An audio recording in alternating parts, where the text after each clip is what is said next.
are the Smokin Novas. This is Brian Bristow. This is John Keane. And I'm Andrew Hyra. We have a bit of a history with a first record that we released in 2014 that we all collaborated on. We decided, Brian and I, over the last year to finish up a record that we had started in 2015 called Travel Mercies.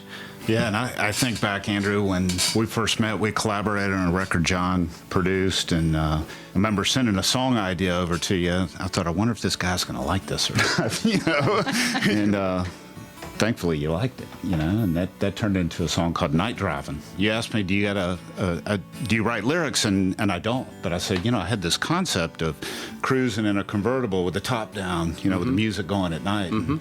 And then you took it from there. So. As a lyrical songwriter, that's given me the whole song pretty much, or a lot of it. I love that. I've written songs since I was in a band called Billy Pilgrim in the 90s with Christian Bush, and we were signed to Atlantic, got dropped. At that point, I just kind of stopped doing music. For a couple of years, I got it out of my system, and as I got back to it, I was a lot more pragmatic because I was young as a songwriter when I got signed to Atlantic. So one of the things I said to myself was, the same old way of writing a song, of picking up a guitar, hitting a chord, and then coming up with words in a room. I'm like, which way around that? I wanted to kind of jar myself out of that. And I remember it was about the same time when I heard that. And attaching lyric to melody that already exists was like, it's great. And I'm not a lyricist, but I like, get these melodic ideas. So it's worked out great. Yeah. Being able to share stuff and collaborate and just see where you take an idea or thought I have. Well,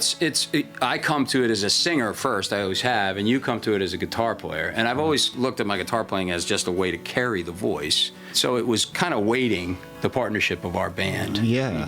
Yeah. And then Sunrise must have been the next one, or very close. Yeah, we were actually recording that as an instrumental, and the producer, it wasn't John, it was another guy, he said, you ought to put lyrics to that song. And I'm like, yeah, that would be great, Maybe I'll send that to Andrew and see what he thinks.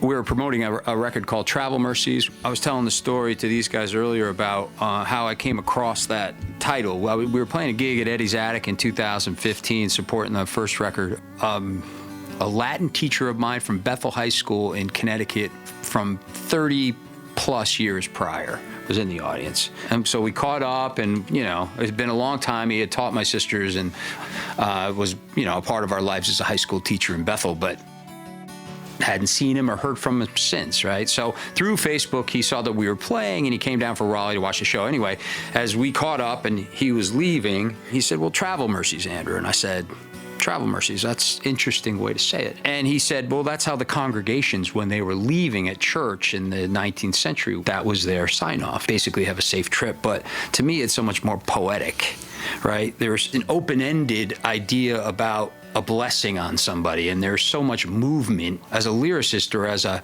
storyteller, it's like, Travel Mercies, guys, like, holy shit, what are we going to go through? We're going to go through 2.5 years of sitting in COVID, and earlier we had a conversation about influences and the different people we work with, and all of those relationships we had as musicians are Travel Mercies, are blessings bestowed when you learn so much from everybody you play with and get inspired by. And it's pretty cool how it ties into the record, because we came off the first record, we were starting to play out a little bit, starting to write, starting to work new songs out on stage for the first time in this band. That's right. I remember the first sessions, we went up to North Carolina and started putting some stuff down up in the mountains of North Carolina. And then the studio sessions, we had stuff in Atlanta. We were in John's place. We were just kind of like all over, over the course of several years. It was very symbiotic, I guess, with the title that you'd come up with for that song. And I think that was probably one of the latter songs we wrote. I started calling the album Travel Mercies before we wrote Travel Mercies, the song. Okay. We should give a shout out to Don McAllister, too, who's been instrumental in our band and helping record us. And Don was part of that process, too, and actually co-wrote this song. The three of us sat. Brian had this... You had this part, and you came in with it, and we all just sat with that in a room and basically got the song. And Don was a huge part of that, and kind of crafting and the spirit of the whole record and song. He was a big part of that as well. Yeah.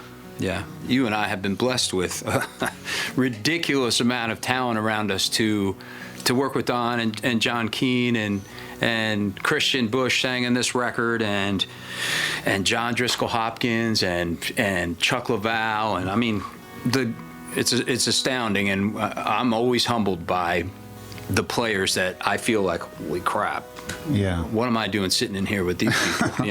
Honestly.